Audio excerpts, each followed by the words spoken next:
Hello and welcome to Little Likac podcast. This is episode something. I forgot to look. Episode 30 maybe? Okay. Anyway, this is the latest episode of the Little Likac podcast. What a great start. My name is Amanda. Welcome to my podcast. This is a knitting and crochet podcast brought to you from Derby in the United Kingdom. And today is Monday the 16th of May 2022. I am recording this a couple of days later than I would usually. I try and podcast every 2 weeks, and so really I should have perhaps recorded this a couple of days ago, but I've been very busy this weekend doing yarny things that I'm going to tell you all about in a few minutes. So yeah, it's 16th of May. You can find me on Instagram as Little Likac Yarn. You can find me on Ravelry as Likac66. You can email me. My podcast email is littlelikac@gmail.com. Obviously, and also I have a shop on Etsy where I sell lots of yarn and stitch markers and a couple of patterns. So welcome, really big welcome to you. If you are a subscriber, thank you so much for subscribing. It's lovely to have that support. If you are a new watcher, a new viewer, you are very welcome. Thank you for clicking on the button to watch this episode. I hope you enjoy it, and if you do, please consider subscribing to the channel. I'm also running a promotion with my newsletter at the moment, so if you have not already signed up to the newsletter, all the subscribers to the newsletter will be entered into a draw at the end of May, where I will be giving a membership for the soccer club in June. That the winning person will get that. Whether you are in the UK or abroad, you will win a prize of the soccer club. So, right, what has been going on? What have I got for you today? Today I do have one complete finished object, a half finished object, a couple of whips and a new cast on. I will probably keep this relatively short because it is Monday evening. It's about 6 o'clock. Yeah, 6 o'clock in the evening. And I have been at work all day today. So this will be a relatively short recording, and I will try and get it edited Monday evening so that it is uploaded, because if not, I'll be at work tomorrow, so goodness knows when it will get uploaded. In my mug, I have got coffee to keep me going because I am a little bit tired. My gorgeous knitting mug is from Moreland's pottery, and it is from a shop which I think is actually called Moreland's Wool Shop, or something along those lines. Anyway, I'll try and make sure I've linked it or put up the details. Right, so what have I got as my finished object? So last time I podcast, a couple of weeks ago, I said I got 3 projects that I absolutely wanted to get finished. I didn't get all 3 finished. I got 2 of them finished, and even then it was one of them that's only kind of half finished. You know what I mean. Or if you don't, I'll explain. So anyway, the first object that I've got finished is the shawl that I was working on. This is beautiful, even if I do say so myself. Not my design though. The pattern is by Helen Stewart of Curious Handmade. And this is the Spindrift shawl, which last time I said that I thought was a free pattern if you signed up to her newsletter. I'm not so sure if that is the case anymore. I know that it is available to buy on Ravelry, so perhaps it's a different freebie pattern now if you sign up to her newsletter. This is just lovely. It's a very plain, not a plain pattern, it's a very easy pattern, very simple pattern. It is stocking stitch for the vast majority, and then you have these eyelet rows. The yarn I've used is my Little Likac Luxury sock yarn, which is 85% merino, 15%. And the colourway is Sleeping Beauty, and it was March's Mystery Fairy Tale sock colourway. What I did was I used the 20-gram mini for the edging, and I think it was just about the last 10 rows of the pattern that I used the contrasting mini for, and you can see it's just come out really, really beautifully. So this was the yarn that I had said before was saying to me it didn't want to be socks, it wanted to be a shawl. And I'm so glad I listened to the yarn, because I think it has made an absolutely beautiful shawl. This is the first time I've actually worn it. So I would quite happily wear it like that, tuck it. I'm having trouble connecting to the internet. Take a look at the help section in your Alexa app. Well, sorry to hear that, Alexa, but thank you anyway. So yeah, I would wear it like that. I could wear it like this if I was a bit cold. Quite happy wear it like that. I really am so happy with this shawl, and it's so pretty. And the reason why it became a focus for the last couple of weeks was because I wanted to take it with me to the wool show that I was at this weekend, which was Wool at J13 at Penkridge in Staffordshire. So that was my first ever exhibiting at a wool show, and I wanted to have some of my yarns knitted up into samples to show the kind of yarn that you get in the Mystery Club, so that you could see also and feel the luxury yarn and the luxury one. And so I wanted desperately to get a few more samples finished. I have to say, lots of people commented on this. I did have it labelled as the Spindrift Shawl by Helen Stewart, so if people liked the pattern, they knew what pattern it was, and quite a lot of people, you know, talked about that idea of putting that contrast at the edge. So really very happy with this. It's so lovely. The colourway is just so me, pinks and purples. So it's my Sleeping Beauty shawl, or Sleeping Spindrift, I think I've called it on the on my Ravelry project page. I love the way it curls here, so pretty. So that is my Sleeping Spindrift shawl. I'll pop it on. Now. So really pleased, and that is my finished object for this podcast. Drink a bit more of my coffee. Actually not feeling 100% today. It could just be that I'm really tired after the weekend. It could be hay fever because the pollen count is high today. I was a little bit worried that it could be COVID because I've got a banging headache and a sore throat, and my tongue even feels a bit swollen. I have just done a COVID test. As soon as I came home I did a COVID test. It is negative. I'm going to be a bit cautious about saying that, so it's definitely not COVID, because when I did have COVID in January, I kept testing negative. I tested every day for about 5 days, and then on the 6th day it came back positive. So, right, my second finished object is a half finished object, and again this was something that I wanted to get done to take to the show, and it is another one actually in the Mystery Sock Club. This time it was February's yarn, which is Little Red Riding Hood. Ta-da! And I've got one of these strange ones. And this pattern is the Oberon pattern, which is just gorgeous. Love this pattern and how it's worked out with the yarn. And the grey was the contrasting colour. The idea was you've got Little Red Riding Hood, and the grey was the wolf. So yes, I got that finished on Friday evening to take it down to the show. I have cast on the second one though, just to prove to you that I have cast on the second and got that quite well started actually. So that's partly because the show was very quiet on Sunday, so I managed to get started on that on Sunday at the show. So yes, so this is the Oberon sock pattern. I am now not in any rush to get a second sock done, so this one could go into hibernation for a little while. Don't get me wrong, I do love the pattern. It's just I've got so much on my needles at the moment, so many other things on my needles. We might have to run a finishing off whip make along later in the year, I think.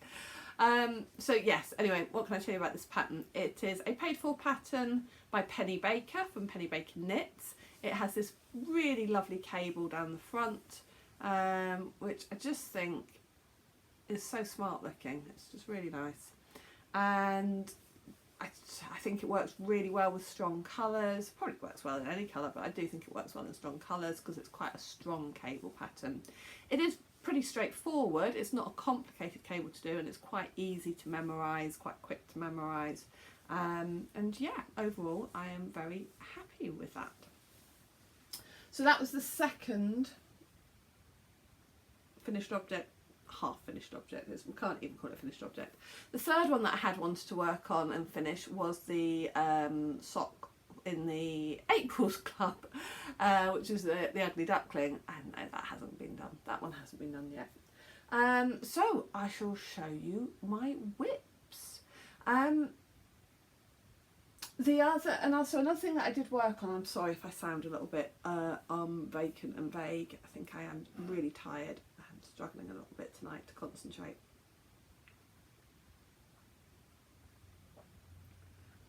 So my apologies if I'm sounding a little bit vague. And I'm not happy with my hair, as you can tell. I keep playing with my hair, and I'm sorry about that as well. Don't like it like that. Sorry. There's part of me that thinks I should just stop this and restart, but I'm going to power through. Right, another item that I have been working on has had some attention is the green cardigan, and I haven't even brought down the pattern book for this. This is the oversized cardigan that I'm working on for my daughter. You can see that I had only done the ribbing and a couple of rows last time I saw you, so I've done, I don't know, maybe 10 centimetres on this. This is being knitted in a double knit acrylic yarn from Home Bargains, which is a UK bargain shop. So Crafty Things is kind of the brand, or their brand, and it's just a double knit 100% acrylic in the colour shade Apple, actually. Just noticed that's what it's called. Very bright green, going to be an oversized sort of cropped jumper for my teenage daughter. So that's quite good for maybe a bit of Zoom knitting or knit group knitting where you haven't got to concentrate because it's just lots of stocking stitch at this point.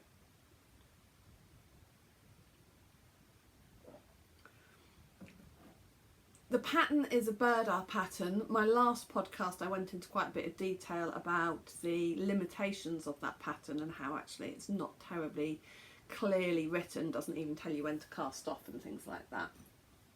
So if you want more details about that pattern, I mean, I will put up the information probably here. Do you like these things that I've been doing, by the way, where I've been putting up almost like a little project card with information? Do you like that? Is that useful to you? I'm trying to make sure they've got the information like the yarn that I'm using. I think I've put the needle sizes on there, the name of the pattern, the cost of the pattern, things like that. So do tell me down below if you think that's a good idea, if it's useful, because I know that quite often I try and put a bit of information on there, and sometimes I put information in the notes which are under the video if you are watching it on your phone or iPad or etc. However, if you're watching it on TV, which is quite often what I do these days, I watch a lot of podcasts on TV, then you can't see the show notes. So I thought if I put it on there, then you can always pause it if you wanted to make a note of anything or screenshot anything. Right, what else have I been working on? So I've also been working on the Battenberg blanket. So this is a crochet scrappy blanket designed by Sandra Paul of the Cherry Heart podcast. I've been working on these squares, but excitingly, because I couldn't tell you which ones of these I've done since I last saw you, but most excitingly, I've even started to join them. So to join them, you crochet your plain neutral square, but then you don't cut the yarn. You then use that to carry on and actually add 2 squares and then add it in to your blanket. So this is what I have got so far, and I have been doing the joining technique. I have got the cream ends to sew in, but I have been sewing in the ends of the coloured ones as I go. So I've got the start here then of my blanket, which I'm really pleased with. It's looking, I think from a distance, that looks really nice, really effective. I have 4 balls of this. Don't think I've got the label for it actually. It's a Schaffenmeyer, which I think is the Regia or Regia home brand. It's a Schaffenmeyer undyed sock yarn. It's not as smooth, as soft as merino, but it is very much that kind of like Regia. And I know with Regia or Regia, whichever you want to call it, I know that quite often that softens actually once you start washing it. So it's fine in this blanket, absolutely fine. So Cherry Heart podcast, Sandra Paul, she has a YouTube tutorial on how to sew crochet the squares together. So if you're interested, it is a free pattern, and as I say, she has a tutorial on how to do the granny square, a tutorial on how to crochet the white or the cream into it as you go. So I'm really pleased with that. I probably am not going to show this again to you for a couple of months maybe. Wait till it's grown a little bit more, otherwise it's going to be a little bit boring to see it every month. But I wanted to show you, or every fortnight, but I wanted to show you that I had actually started putting in the cream. I'm not going to show you the rainbow triangulum scrappy blanket, which I have also been working on. Again, I shall wait, and I think I'll just kind of alternate my different scrappy blankets that I'm working on to show you the different ones and how far. So that one, I need a different, better bag for it than this. It's a fairly boring bag.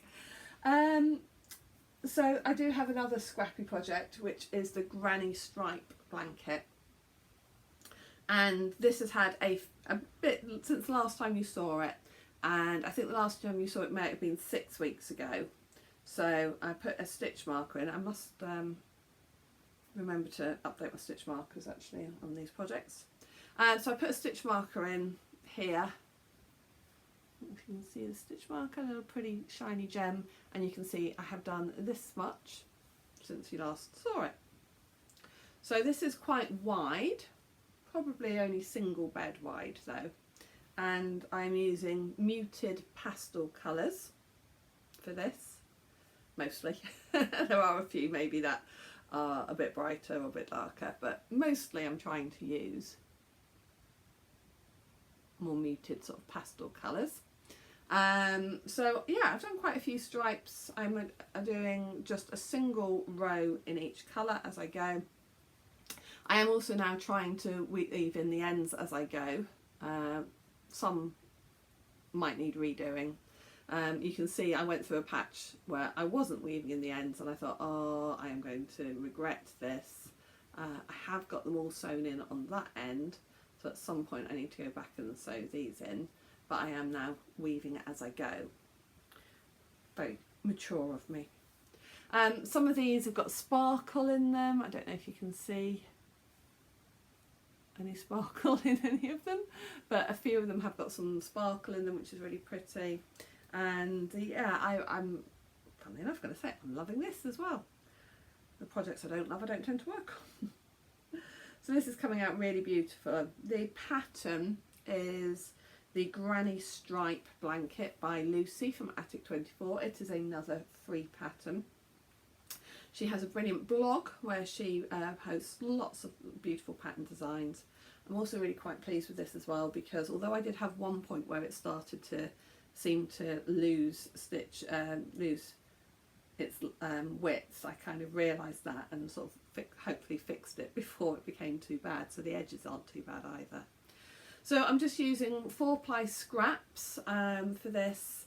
So some of these are minis that I bought, some of these are minis that I got in swaps with other people, and some of these are leftovers from my own projects. So the leftovers from this, well, I didn't have enough leftover of this purple to go into this blanket. I did have just enough to do one Battenberg square, which I have done, but the leftovers from this will go into here. And then when it's less than 5 grams, it will make a Battenberg square. So that is the Granny Stripe blanket. Really, really loving how that is coming out. Right, so I think those are the main projects I have worked on, apart from a new cast on, which I will share with you in just a minute.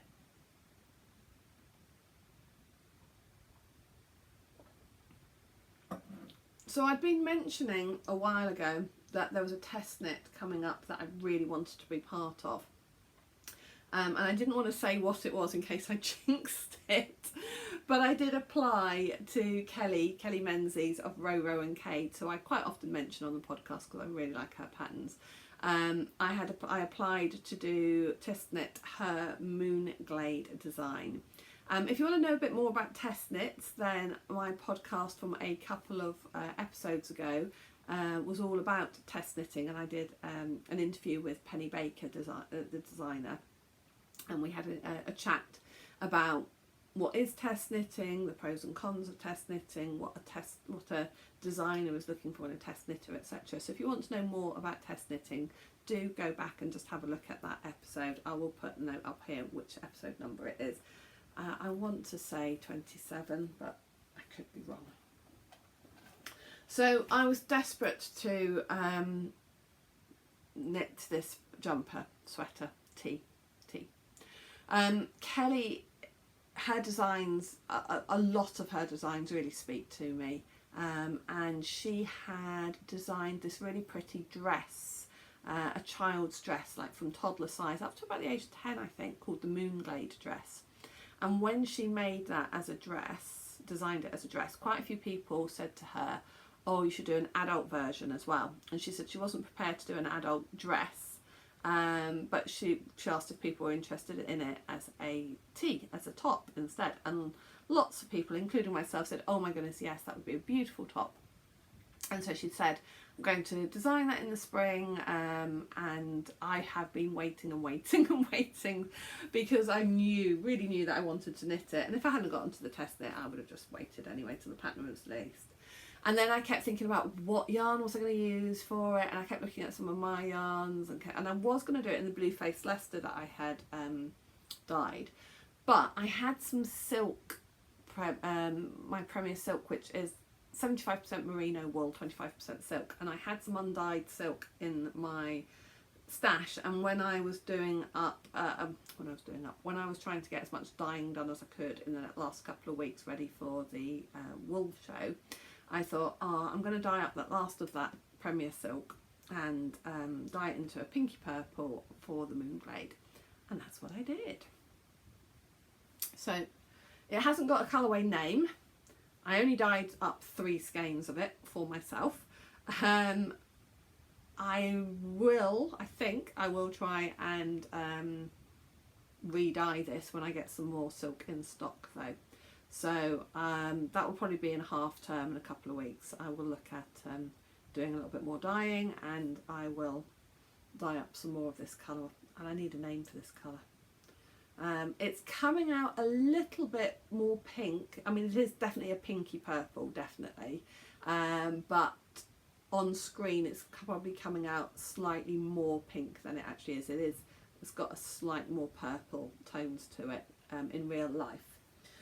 So the Moonglade top, because I'm using 2 skeins of indie yarn as well, I am alternating the skeins. I honestly, when I look at the 2 skeins, I can't really see any difference, but I didn't want to risk it, so I am alternating the 2 skeins, which means I do 1 round in 1 skein, then when I get to the start of the row, I swap to the next skein. So it just means, the reason why people do that, and dyers do recommend it, myself included, if you are using 2 skeins of the same yarn dyed by an indie dyer, they're not going to be exactly the same. It's just not possible. There's going to be a very slight, maybe not a slight even, there's going to be some colour variation, there is going to be some difference.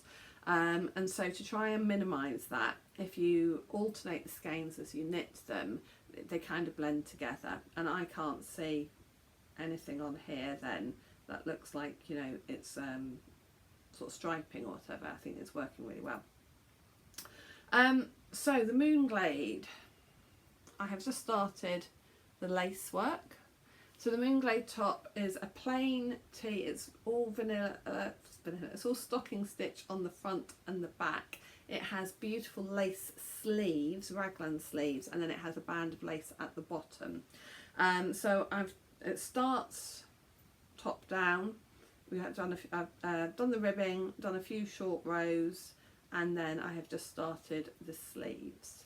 So this is just the beginning of the lace edge that, so that's the two ends of the sleeve, and this lace pattern will just grow. So it goes top down, isn't it? So I don't know if I should hold it that way maybe.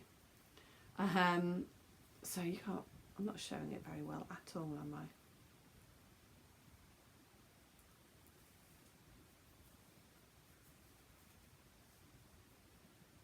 Is that a bit better? Maybe a bit better.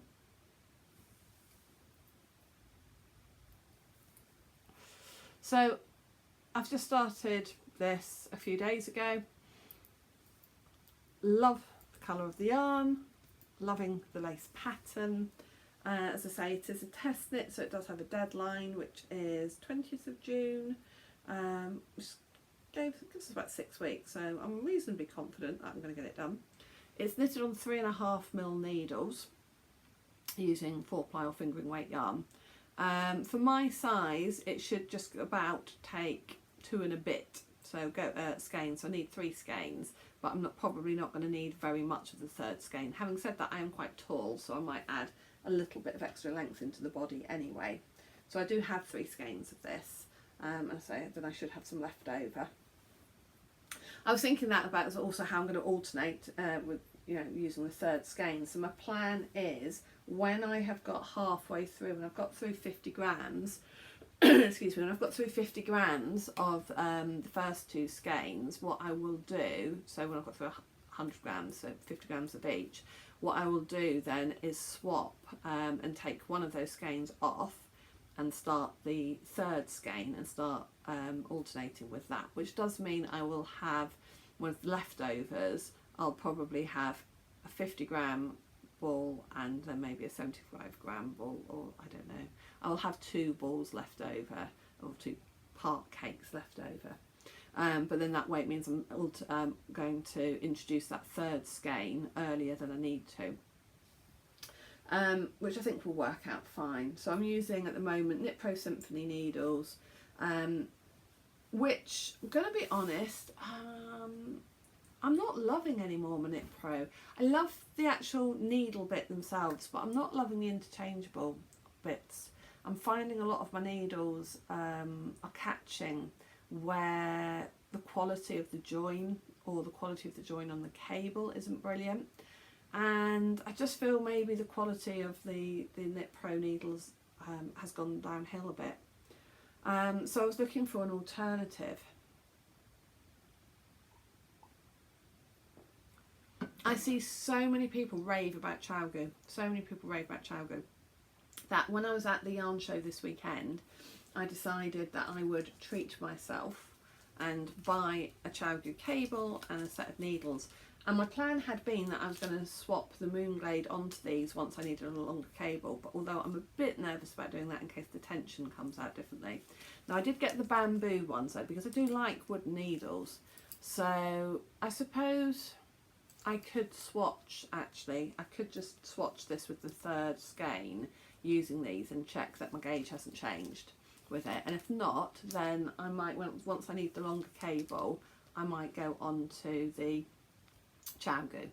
Now I know it's these say spin, these say twist, but the lady I was speaking to at the stall that I bought them from assured me that they will match with each other.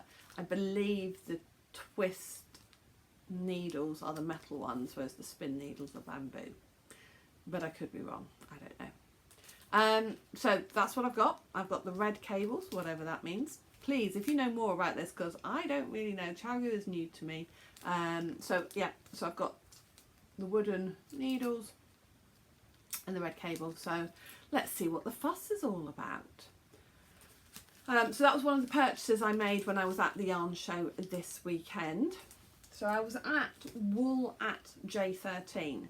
It's called J13 because it's literally just off junction 13 of the M6 motorway, so it's Penkridge in Staffordshire. And I drove down. I'm going to show you a couple of other things that I bought there in a minute, but let me just talk to you a little bit about it. So one of the reasons why I haven't got as much knitting and crochet done over the last couple of weeks is because I was prepping for that. and I wanted to make sure I had got enough stock, and I did a whole load of minis the weekend beforehand, which I'm really pleased I did actually, because the sparkly minis were a massive hit. I've not got many of those left. And I did some 100-gram skeins in like a sparkle as well, and they've all gone. So they didn't even won't make it into my Etsy shop. So again, when I get some more of the silk, I will get some more of the sparkly base as well.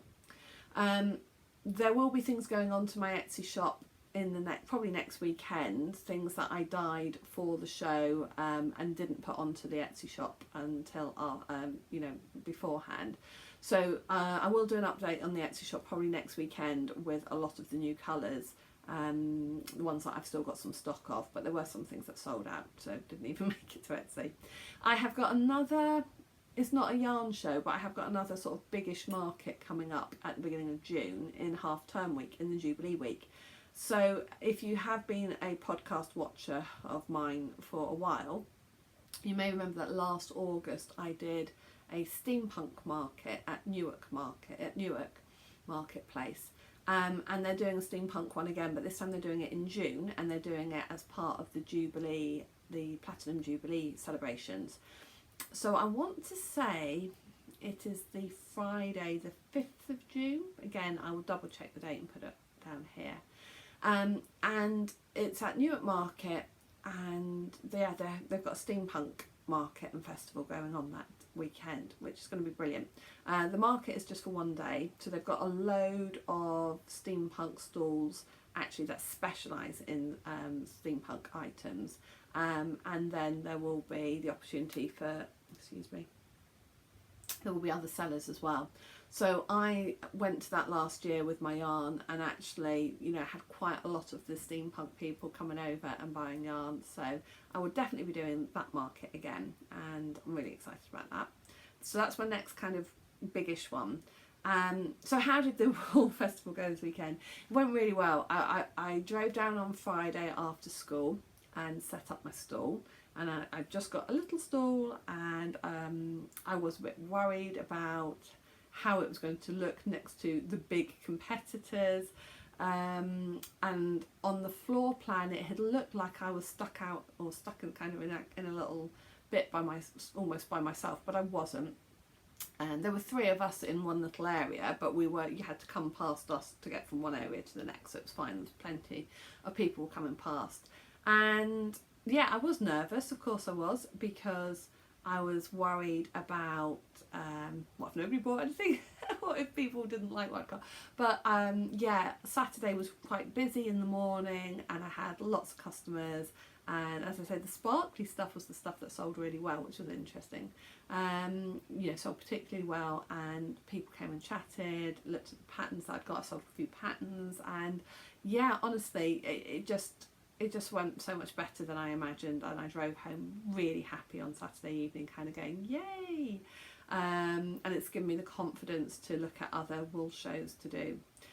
Sunday was much quieter. There were just far fewer visitors. So obviously, there were fewer visitors, so fewer sales, etc. But also I had some lovely friends come and say hello. So my friend Penny and Kate and Michelle from my knitting group came down, and they had a lovely day. They really enjoyed it, and they just kept going round and bought various things from different stalls. Lexi, who is in the Love and Stitches membership with myself, she only lives about half an hour away or so from the show, so she came and said hello to me when she came round, which was really nice to meet her. Never met her before. And then the lovely Diane from U Tree Yarncraft, I think it is. She has a podcast, and I've met her through some Zoom groups and things. So she popped by and said hello as well on the Sunday, which was really, really lovely. So it was really nice to get to meet some people who I have met on Zoom, and to meet them in real life. And I did have another group of customers on the Saturday, mother-daughter, and So maybe 3 generations. Was there mother, daughter and grandma? Definitely mother and daughter who said that they watched the podcast, which was just lovely. They were like, oh, we watch a podcast, by the way. So thank you very much. It was so nice, actually. So honestly, I think I've said this before, if you do watch somebody's podcast and you see them go to a show or whatever, and do say hello, do tell them that you watch the podcast, because I can't tell you what an amazing feeling that is. You know, I know YouTube tells me how many people have watched a video, but when people actually say to you in person, apart from my year 11s who are, and year 10s now who apparently have been watching my podcast, I don't know if hello year 10, if you are watching, hello. Yeah, it's still doing the rounds at school that Mrs. Hatton has a podcast, you know. That's kind of like, oh. But as far as I know, nobody's taking the mickey out of it. Apparently, everyone's being really quite nice about it. So, hello to any of my students who are watching this. So, yeah. So, I am definitely going to look at doing some other shows. Apply to do a couple of other shows this year. I can't commit to going very far from where I live, because obviously I do work full time, and if the setup is on a Friday, I've got to do that after school and things like that. So there's a couple I'm going to look at and apply to, and obviously just applying to them doesn't guarantee you're going to get a stall there anyway, but I'm going to. In 2 weeks' time, I'm also going up to Yorkshire Yarn Show as a visitor, not a vendor, so I'm really looking forward to that. I have got a little bit of video, really not very much. I just found it difficult to film, but I filmed when I arrived one of the evenings. There were some peacocks in, because the wool show was actually held on a farm. It was held on a farm, but also one of the big barns is used as a play area as well. So I think there's a video of me coming down a huge slide. It doesn't look very big on the video, but it was a really big slide, a really big drop. And there's a bit of video of some peacocks and maybe a few other bits, so I will just pop those at the end. When I go up to Yorkshire Yarn Show, I will attempt to take some proper video up there and actually film some of the other vendors and stalls. I didn't really think to do that this time. I suppose I maybe felt more awkward doing that as a vendor myself, so I will definitely take more video in Yorkshire at Yorkshire Yarn Show. So yes, I will be going up to Yorkshire Yarn Show in a couple of weeks. I did do Yorkshire Yarn Show virtual festival last year, which was really good. I think I did it in about October, and that went really well. So I'm going to have a look at it, and I might consider applying for that one as well, if I think it's finding something that's the right sort of size. I'm not ready stock wise or commitment wise to do a big show, but so we'll see how big or small Yorkshire Yarn Show is. This one this weekend was, I'd say, perfect size for me. I was really quite happy with it. Right, so yes, I think that's all the knitting news I've got to tell you.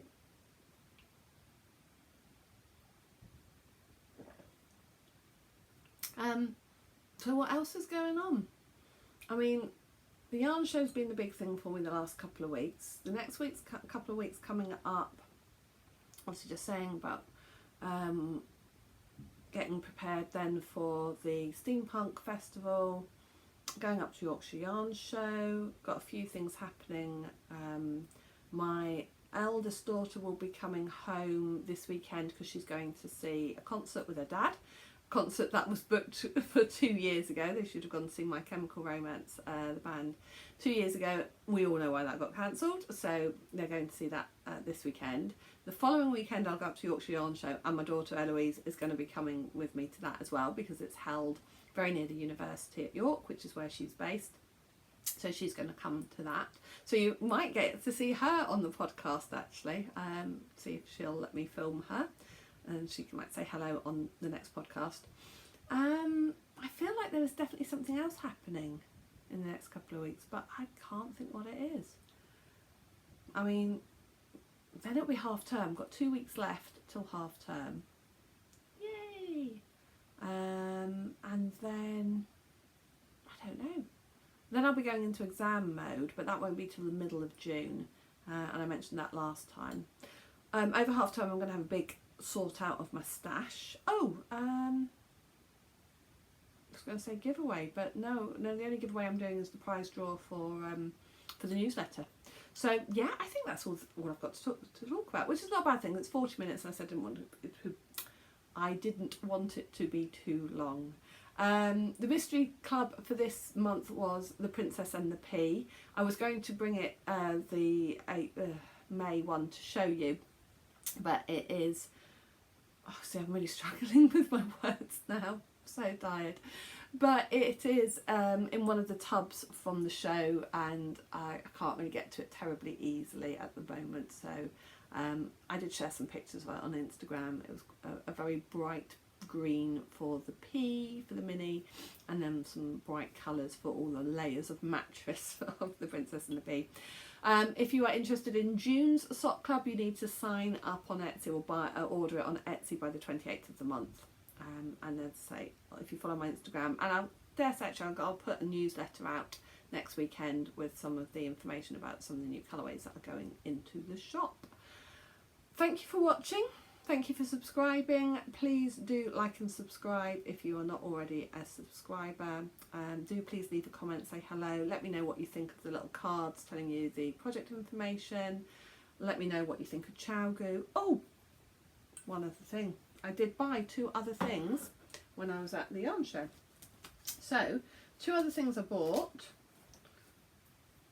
I bought this, which is a needle holder, which is one of those things that you can wear. It's magnetic, and you can wear it here and then put, if you're using a darning needle, or if you're doing cross stitch, you can just put your needle up there and it holds it. I don't know if this is magnetic or not. Oh yeah, there you are, so you can see there for the Christmas project progress keeper. I also bought it though because I've got this dress, I don't know if you can see, and I wear quite a lot of dresses where they cross over, and sometimes they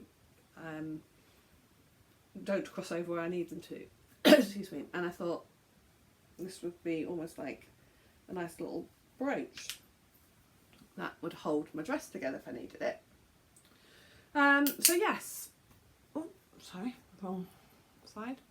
So I thought that was really pretty. It has magnets on the back and you just slide it off. So we'll see anyway how much use I get out of it. And then the other thing I bought was one of these, and this is actually a yarn cutter. And the reason I got this, I had one of these a few years ago and I've lost it. It'll be around somewhere. But I like to take my knitting on the plane with me when we go on holiday, and a lot of the guidelines for what you can and can't take on planes, a lot of them say you can take scissors as long as the blade is shorter than 1 inch. And I had a pair of scissors where the blade was definitely shorter than 1 inch or shorter than 2 inches or whatever the rules were, and I had the scissors taken off me at thingamajiggy at security. And I did sort of say, I thought I was allowed these. They went, no scissors, and just took them off me and threw them away. So after that I got one of these, and they've actually got a sharp blade on them, but they're like a safety blade and you can't cut yourself. And then you can wear it, or have it as a key ring, or you can wear it as a pendant, which is what I did. So last time I took this on a plane, I had it around my neck so it just looked like a pendant or a necklace, and went through security absolutely fine, and you couldn't do anybody any harm with it. And I'll just look to see if I've got a spare bit of yarn to show you how it works. So what you do, dead easy, just hold like that and it cuts the yarn for you. Okay, so yeah, so I bought this one, which I thought was quite pretty looking as well. It is the Knit Pro one. I've got the other one I've got is a clover one, so I thought, well, I'll get this Knit Pro one, then I'll get different ones, so if I do find the clover one as well, I've got 2 different ones. So yeah, clever little gadget. Right, that's it. I am definitely done now. So I was very good. I didn't buy any yarn. I did not buy any yarn. I was tempted, but I didn't. But I am going to, when I go to Yorkshire Yarn Show, I've got a little budget for, and I've already eyed up something from a vendor who was next to me at the yarn show this weekend, and her kits, and she didn't have quite the right kit I wanted, quite in the right colours, but she's going to be at Yorkshire Yarn Show, so I plan to buy the kit from her then. So I'll tell you all about that then. And she was lovely. I'll tell you about that. She's a designer, a dyer, kit maker extraordinaire. She was brilliant. Right, that is it. I'm going to go now. So thank you for watching. Thank you for putting up with me for another episode. And yeah, happy knitting. Bye.